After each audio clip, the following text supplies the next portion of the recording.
Tēnā koutou I tēnei ahi. Welcome back to this glorious afternoon at the Lianza 2021 conference. God, what a rich time we've had already. How great was it to have Jan Tinetti open the conference and hear how she clearly understands the importance of libraries and bridging gaps in the community. And we heard from Dennis Philip Barbara, who shared with us the realities for Māori whānau, the inequitable statistics, the need to protect the mana of whānau. She left us with that really clear message to lean into the language and culture of this country and to take deliberate steps to share power in order to support whānau, to strengthen communities, and to fight racism. And we had a whole bunch of excellent papers. We've learned about developing outreach services, about the use of mana-enhancing practices such as kōrero and Whanaungatanga. We also learned about access to Māori storytelling and ways to create open access to textbooks. I'm sorry I missed this one. We heard about Library Land at Waiapihu College's new future-focused curriculum. Yay, Levin, go. And Waimakariri Library's collaborative project with Ngai Tuahuriri to bring to life local stories in their library. So papers dealing with change and advice on how we might respond to uncertainty and crises. A whole lot more important information sharing has gone on this morning. So a brilliant start. I'm really also enjoying the kōrero stream and admiring the competitive spirit on the points table. Keep that up. Keep going. There's stuff to win. A quick announcement, a sort of newsy thing. The social committee is creating a conference mosaic. Some of you will know this from the kōrero stream. So they're making a mosaic made up of photos of all of the delegates. So if you go to the kōrero stream at the top of the platform, look for the social committee comments that start with 2 asterisks and find all the details on how to submit your photo. We'd really love you to do that and be part of this historic artifact from the conference. All right. Right now, I am delighted to introduce to you to our second keynote speaker, and ngā mihi to OCLC for sponsoring this session. We met Associate Professor Hēmi Whāanga when he joined us at the Pōwhiri this morning, so now we get the opportunity to hear him talk about Indigenous identity and sovereignty in the digital sphere. Hēmi is an Associate Professor at Te Pua Wānanga ki te Ao, the Faculty of Māori and Indigenous Studies at the University of Waikato. Hēmi has worked as a project leader and researcher on heaps of projects. He affiliates to Ngāti Kahungunu through his father, and Ngai Tahu, Ngāti Mamoi, and Waitaha through his mother. He's really keen to take your questions, so send those through to us. He does have to scoot off to deal with somebody who's finishing their PhD thesis today, and he needs to be there for that. We may run out of time. Send your questions anyway, and he will come back and answer them later. That's not the important part. The important part right now is to give a very warm welcome to Associate Professor Hēmi Whāanga. Humai te paki.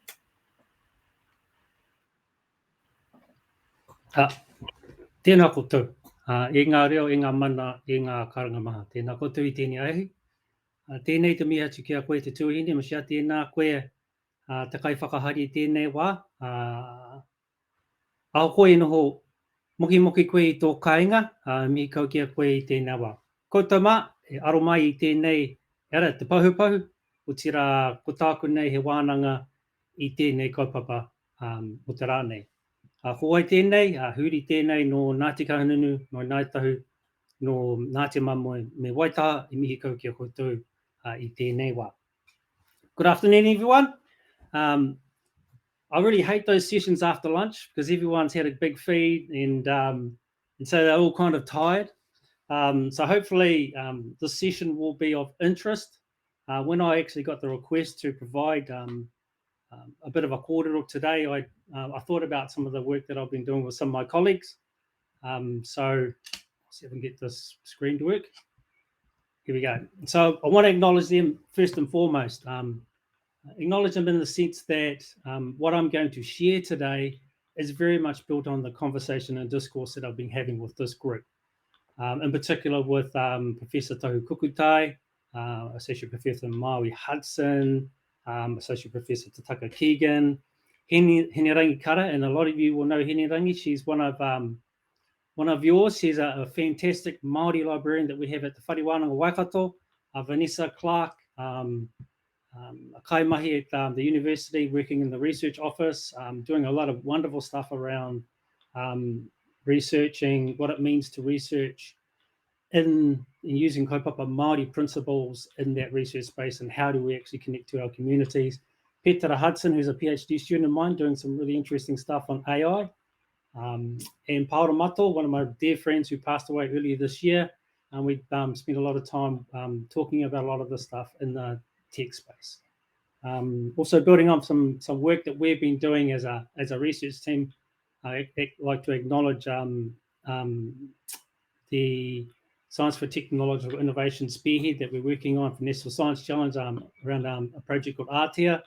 Another one that has been led by Tahu Maui and Tataka is a project called Tikanga and Technology, so looking at Indigenous approaches to transforming data ecosystems. It's an Endeavour project. And also an invite that I received to attend a workshop in Hawaii, which is a terrible place to go for a workshop, but by a really good friend of mine, Jason Lewis. And in this workshop, we're looking at protocols and what it actually means to have protocols in Indigenous for artificial intelligence, and thinking about how that actually works in relation to how that technology is actually developing in different Indigenous communities. And also like to acknowledge a lot of the material I'm going to share today is from Te Rangatiratanga, the Māori Data Sovereignty Principles. I'm going to do a little bit of an exercise at the end of my kōrero. I want to leave a little bit of time for that. That's kind of what my kōrero is going to be about today. All right. So, the kind of digital space, the sphere that we have, things have changed in the last few years for us as Māori and Indigenous peoples. These technologies, they facilitate new types of access and new types of access communities. And what I want you to start thinking about as librarians and as people who share mātauranga and knowledge, what does it mean for you as the conduits or the kaitaka wānanga for that? So what also happens in that space is this is a mechanism to connect our communities, our Indigenous communities, our Māori communities to their reo, to their whakapapa, to the hitore, to their tikanga, to ahure, and to their tuakiritanga, to their identity. So there is somewhat of a growing concern around what it means to preserve, safeguard, and protect our knowledge, our mātauranga in this digital domain as a resource, as a vital resource for our communities. So also linked into that is who has the ability to control and determine how these knowledge systems are shared between Indigenous people, between communities, between Māori communities, and also with our non-Indigenous communities as well. So we all know, I've got a couple of daughters. They have pretty much grown up with technology. If I have an issue, like a lot of us, I'll go and ask one of my youngest daughter to help me out, to figure stuff out. They've grown up as digital natives. They interact differently from my generation in terms of how they access data, information, knowledge, how they share it. They're totally immersed in technology. So how do we, as people who facilitate the sharing of that knowledge, how do we actually think about the ways in which we can establish the best kind of framework or structure for them to access it? How do we embed into the way that they access their mātauranga about them? What is the best way for us to do that? And so these are some of the challenges that we actually have when we're thinking about this space. Some also connected to this is, and I also think that COVID has really highlighted some of the digital divides for our community. So, like we, and I'm talking about Māori in this instance, from this example. So technology also has the power to also reinforce disparities for our people. We have a lack of internet access in homes. We have students that, as part of this latest lockdown at University of Waikato, there are 12 members in their whānau, and they have one device that they share for their entire whānau. So there are real issues in terms of getting access for those communities in this space. We make up less than 2.5% of ICT workforce. When we are in that workforce, we're the lower kind of skilled ICT occupations, and we're very much underrepresented in computer-related subjects. So like less than 1% of Māori are studying towards an ICT qualification. This information is a couple of years old, but it hasn't changed in the last couple of years. So the challenges for GLAM and for institutes like my university, Te Whare in Waikato, is that they actually have a vast collection of our taonga artifacts, writings, and manuscripts that have been collected from our communities. So the management, conservation, care, and display of these taonga artifacts, information, has very much and has always been associated with power, politics, and colonialism. So this, and I'm preaching to convert, to be honest. This stems from a long legacy of imperial expansion, the colonization of our people, and also the displacement from our lands. So for a lot of us, and I saw a really great talk today by a couple of wahine, Danny Miller Kaneko and Shanae Ihu. If you get the chance, do watch that kōrero on responding to the call of whānau, indigenising library practices. They've done some wonderful work in that space. And it's really nice to see that there is some growing recognition of what Indigenous space looks like within library practices. So, like a lot of the time still view these institutions as remnants of colonial constructs and sites of resistance. And we're still arguing for representation, equal governance, and rights and access to our taonga. So there is a growing movement to reclaim and repatriate a lot of these taonga and the associated knowledge repositories that are in there as part of our agenda to decolonise and restore and retell our histories within these institutes, but also our histories within our communities. Right. So I've got a quote here from a nice, it's quite a nice little article on what it means in that space around Indigenous data sovereignty. So this is by Tahu, Stephanie, and Carol, where they say Indigenous peoples have always been data warriors. Our ancient traditions recorded and predicted information and knowledge through art, carving, song, chants, and other practices. Deliberate efforts to expunge these knowledge systems were part and parcel of the colonisation, along with the state-imposed practices of counting and classifying Indigenous populations. So as a result, Indigenous peoples often encounter severe data deficits when trying to access high-quality, culturally relevant data to pursue their goals, but an abundance of data that reflects and serves government interests regarding Indigenous peoples and their lands.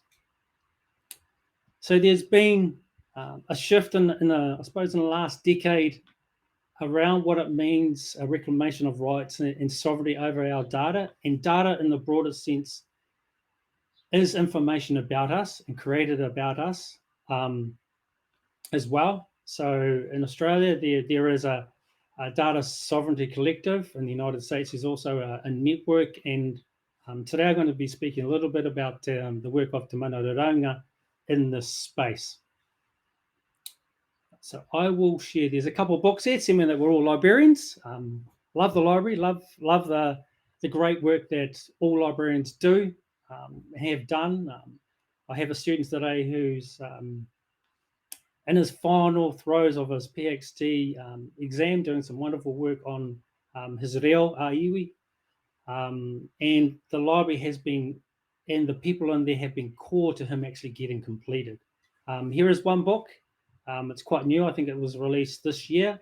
It examines how Indigenous peoples around the world are demanding a greater data sovereignty and challenges. It's an edited piece. So it's open access. I've got the link there for everyone to have a look at. Here's another one, which is an earlier piece, also open access.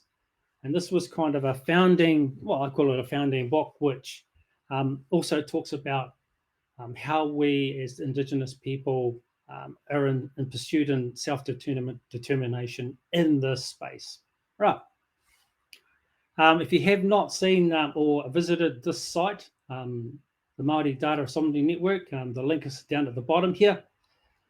And there's a great amount of material, reading, videos, explanations, and policies, and all sorts of stuff that has been collated and put into this really amazing site. I really like the logo here, our data, our sovereignty, our future. So today I'm going to talk a little bit about these 6 principles, which came about a couple of years ago. So I want to talk a little bit about Rangatiratanga, authority, Whakapapa, relationships, Whanaungatanga, obligations, kotahitanga, collective benefit, manakitanga, I always get this word wrong, reciprocity, kaitiakitanga, guardianship. So I'm going to do this exercise because I quite like doing stuff like this. So in the context of your organization, I want you to get you to start thinking about Māori data. So when I mention Māori data with these questions I'm about to pose, think about that in terms of Indigenous data, Pacific data, information, the taonga associated with that, the mātauranga, the artifacts, the writings, the manuscripts, all the data information that is collected in that space. I want you to also reflect on the governments within your organization, the policies, the data management, and what it means at different operational levels. I want you also to reflect on the role of the treaty within your organization, Te Reo Māori, Te Ao Māori. And I believe that the feedback for the New Zealand digital strategy closes tomorrow, but also thinking about what that actually means for your organization as well. I'm going to go through some of these principles and pose some questions, which you can't answer, but I'm just going to pose them and get you to think about a lot of this as I kind of wander my way through this part. So in terms of Rangatiratanga, so the question I have here is who has control over Māori data and the Māori data ecosystems in your organization? That is the creation, collection, access, analysis, interpretation, management, security, dissemination, use, and reuse. So who controls that? Is it Māori controlled? Is it controlled, for example, by the government? And a really good example of that recently is the way that the government in Māori organizations are being asking for information about vaccinations. And it's gone to the High Court, and the government in its wisdom says, we are not going to share that information with you. So who makes the decision about the physical and virtual storage of Māori data? So is it a group that you have established with mana whenua? Is it an internal group? Or is it just done as something that has always been done? It's part of what you always do. So we'll put, it will be put in this space over here, or is it we'll virtually store it in some sort of internal database? In terms of the virtual storage, where is it stored? Is it stored within Aotearoa? If it's not stored in Aotearoa, then we need to think about what is the legal status of that information being held in, for example, Google or some cloud that's sitting above another jurisdiction of a country overseas. And this is an important one for all of us. What is your relationship with Te Rōpū Manu, Te Rōpū Whakahau, and its members? And what I mean by that is, do you have 1 or 2 representatives within your organization? Do you have a relationship with this really, really important group? And if you don't have a good relationship, why do you not have a good relationship with them? And the critical work that they are undertaking on behalf of Māori in this space. So within your institute, how do you ensure that Māori have the right to data that is relevant, and empowers sustainable self-determination and effective self-governance. So this question is like, how do you ensure that Māori have self-determination in that space? The second kind of principle talks about whakapapa. And this talks very much about metadata and how that top level of information is actually done. So the metadata about the provenance of the information, the kōrero, the purposes for its collection, the context in which it's collected, and the parties involved. Do you have all of that information? Do you have the name of the kaumātua who may have gifted that kōrero to you? Do you have the whānau in which that person belongs to? All that information. Is it organised using ngā upoko tukutuku, Māori subject headings? If not, why not? What's stopping you? So, for example, I'll take our library at the University of Waikato because that's one I'm most familiar with. And we have been talking for a long time of actually having the system in which you see yourself when you enter that wonderful library out there in terms of a worldview, a Māori worldview, as opposed to a colonizer worldview. And for such a long time, we have been talking with them about why do we not actually have these in place. And sometimes when you go into that space and you're looking for information, you can't find it because you're actually using your Māori worldview. And it's more difficult for us to actually engage with the material in there. Has the data been collected and coded using categories and subcategories that prioritizes Māori needs and aspirations? That one kind of talks to itself, that question. Has the government structure adequately resourced the data to enable long-term decision-making to minimize any possible future harm? So we're wanting to ensure that there's enough kōrero about these taonga to make sure that it's not misinterpreted in the future. And these are really, really critical conversations that we need to have in this space around relationships. Obligations, Whanaungatanga. So are we talking individual rights, risks and benefits, or collective rights? How are you as an individual or your organisation accountable to the communities, groups and individuals from whom the data derived? Are you as an individual accountable to the kōrero that has been gifted to your institute? As Māori, I think we all are. But as you, as an individual within that construct of an institute, of a library, of a knowledge repository, how do you keep yourself accountable for that? Collective benefits. Has the data ecosystem been designed to function in ways that enable Māori to derive individual and collective benefit? Is there a plan to develop a Māori workforce? What is the staff ratio of your Māori Pacific Indigenous workforce? What leadership roles do they currently fulfill? There's a really interesting paper lately that talked about double workloads for Māori and Indigenous staff in research, but that speaks to what's happening right across. How does your organisation foster connections between Māori and other Indigenous peoples to share and support each other around strategies, resources and ideas? Manaakitanga, does the collection use and interpretation of data respect and uphold the dignity of our communities, groups and individuals? It's a really, really important one. How do we ensure that we look after it, but how do we also ensure that the mana of the material is retained? Free, prior, and informed consent. How does your policy governance structure address the collection and use of all data from or about Māori communities? Right.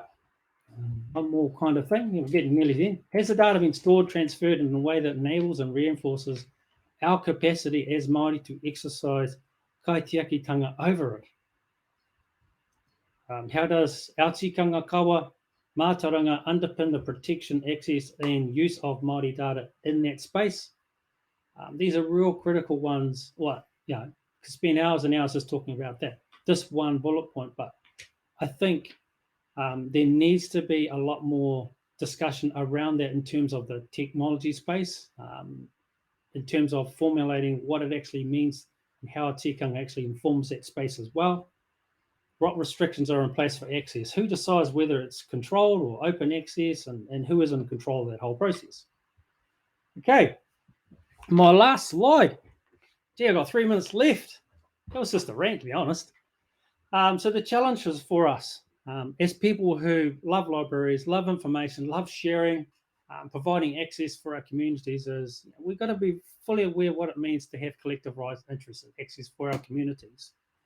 For a long time, libraries, archives, museums, universities have been at the forefront of a lot of our battles to get kōrero about us to maintain what it means to be Indigenous in that space. Lots of stuff happening in big data technologies, open data. I see there's a couple of talks about that this week. Artificial intelligence, VR, virtual reality, artificial realities, and all that stuff. And there's some really huge opportunity for librarians to and libraries to be conduits in terms of the huge changes that are happening currently in our curriculum through the Ministry of Education, where mātauranga and te ao Māori are going to form part of, I suppose, providing an identity for all of our children and generations coming, which we didn't have those opportunities when we were younger. So, from that rant, po tako te manuka, kawe ake. For those who have been listening, tēnā koutou. For those who have went and got a cup of tea, kia ora koutou. Ka pine a koe au, ki te pine o te aroha, ki te pine kore nei e Waikura e. Tai timu tai pari, tai hoa e haere, kia mutu taku riringi roi mata e.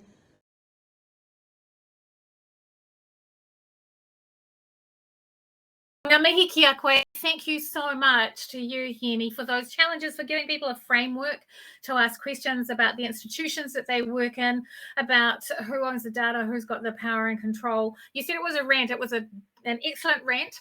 It inspired a bunch of questions. We don't have time to go to the questions, but let's go with your deal, Hēmi, which was that we will hold on to those questions. People can keep throwing those in through the live Q&A, and you will come back to us when you can later today and give us the answers for those questions on the platform. So that would be amazing. Thanks again to OCLC for their support of this session. It's a really fascinating and really important and valuable subject. So, all right, you beautiful people, you've now got 10 minutes to get up and stretch, sing a waiata if you would like to do that, grab a drink before the upcoming kōrero sessions. It's not to be confused with our kōrero stream. That's at the top of the platform. These sessions will include breakouts so that you can have dialogue with your colleagues. So check that your cameras and mics are working and join in the kōrero at 2:20. That gives you just enough time.